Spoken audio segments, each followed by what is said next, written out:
Assalamualaikum warahmatullahi wabarakatuh. Selamat pagi anak-anak.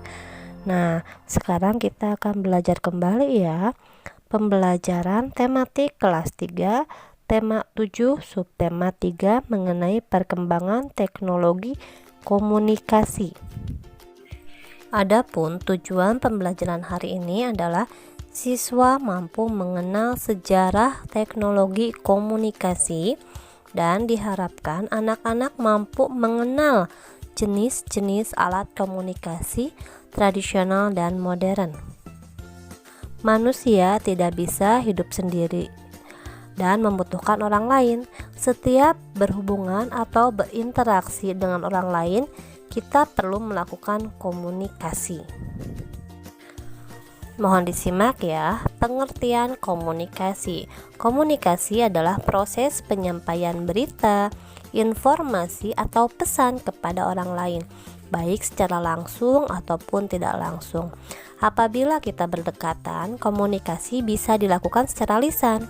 Namun, apabila berjauhan, komunikasi bisa dilakukan dengan alat komunikasi.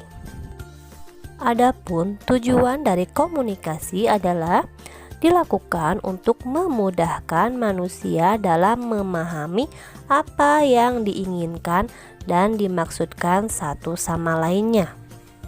Seiring dengan perkembangan zaman dan juga perkembangan teknologi, alat komunikasi kemudian dibagi menjadi dua, yaitu ada yang termasuk alat komunikasi tradisional dan ada yang termasuk alat komunikasi modern.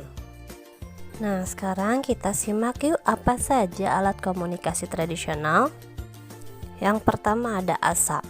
Alat komunikasi ini berupa asap dari api yang dikibaskan dengan benda seperti kain. Dari asap timbul tanda tertentu yang akan dimengerti oleh orang yang menerima pesan. Kemudian ada kentungan atau lonceng. Alat komunikasi ini berupa bunyi dari kentungan atau lonceng. Pada zaman dahulu, orang Indonesia menggunakan pentungan sebagai pesan tanda bahaya kepada masyarakat, seperti kebakaran atau ada bencana dan lain-lain. Selanjutnya dikenal surat. Ketika manusia sudah mengenal tulisan, maka penyampaian pesan mulai dilakukan secara tertulis, baik itu di atas daun, kain, kulit hewan, maupun kulit kayu. Surat menyurat menggunakan kertas sudah dikenal sejak zaman kerajaan Hindu dan Buddha. Pengiriman surat biasanya menggunakan jasa kurir atau orang yang mengantarkan surat. Namun, lama waktu yang ditempuh oleh kurir, akhirnya pengiriman surat dilakukan oleh burung merpati yang sudah terlatih. Alat komunikasi tradisional selanjutnya adalah daun lontar. Alat komunikasi ini berupa tulisan yang ditulis pada permukaan kulit kayu. Pada zaman dahulu, orang Indonesia menggunakan daun lontar untuk mengirimkan pesan jarak jauh. Alat komunikasi yang selanjutnya adalah telegraf. Alat komunikasi ini menggunakan kode Morse. Nah, dalam pembelajaran pramuka dikenalkan kode Morse berupa titik dan garis. Nah, itu adalah kode yang digunakan dalam telegraf. Telegraf ini menggunakan peralatan listrik untuk mengirimkan dan menerima pesan jarak jauh. Baik, selanjutnya kita akan mengenal alat komunikasi modern. Mohon disimak ya. Yang pertama ada radio. Radio merupakan alat komunikasi berupa suara dan sinyal dengan menggunakan gelombang elektromagnetik. Selanjutnya ada faksimil atau mesin fax.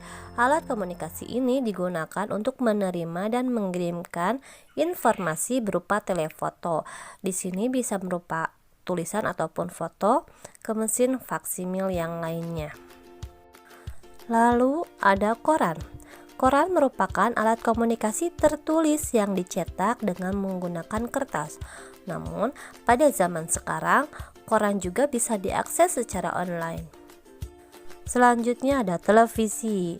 Siapa yang tidak mengenal televisi? Nah, alat komunikasi ini dengan menampilkan suara dan gambar dengan bantuan listrik. Televisi menyajikan informasi secara lebih cepat dan massal atau menyeluruh. Kemudian ada telepon. Telepon merupakan alat komunikasi dengan suara dari jarak jauh. Nah, zaman dulu telepon menggunakan kabel. Nah, namun pada perkembangannya telepon terus berkembang hingga kini manusia dapat melakukan panggilan video melalui telepon genggam atau handphone. Selanjutnya ada laptop, alat yang digunakan untuk mengolah data sehingga bisa ditampilkan dan dikirimkan menjadi sebuah informasi kepada orang lain. Selanjutnya adalah internet.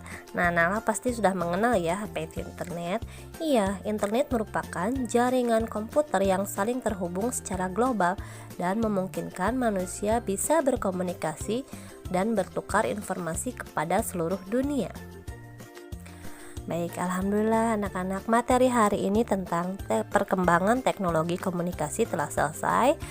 Jazakumullah khairan atas perhatiannya, tetap jaga kesehatan dan tetap semangat belajar. Wassalamualaikum.